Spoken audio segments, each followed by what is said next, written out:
I'd been out in Denver and I lived in Boulder, so I was driving up Highway 36. They had just finished building these two really big walls, the really steep walls, and I see something run across the highway, which I thought was a skunk. But by the way he was kind of loping, I realized it had to be a kitten. There was no part of me that was like, oh, I should adopt a kitten. But there was a part of me that was, okay, well, you should get this kitten off the highway. I put him in my car, and he was really freaked out during the drive, and he just hid down where your feet go in the back seat.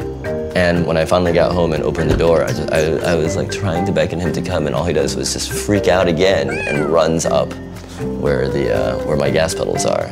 I tried calling to this cat, but like he never like made any sounds to me, so like I can't hear him. After a while, I realized the ridiculousness of the fact that here I was trying to observe an unobservable cat, and it sounded really, really familiar to me, and I realized like this is Schrödinger's cat. This is Schrödinger's cat playing out in my life. I shot off an email to the people who make the car, and they actually told me this actually has happened before and it's okay for you to drive. So I went ahead and drove the car to the dealership, and I told them what happened, and then they start like taking apart the car. And I'm like waiting in the waiting room, and there's this like really pretty girl, and she's just sitting there, and I was like, so what are you doing here? And she's like, oil change, what about you? And I was like, there might be a kitten stuck in my engine, I'm not certain. And like sure enough, like eventually they come out and he's in a box, which seemed very appropriate to me. Come on, buddy. Yeah. Nobody would have guessed that before this I was purely a dog person. He's totally changed the way I view cats. Now people think I'm kind of a cat person, or they think I'm kind of a crazy cat person. But you know, Schrödinger definitely, I've learned more about how to love from him than you would think.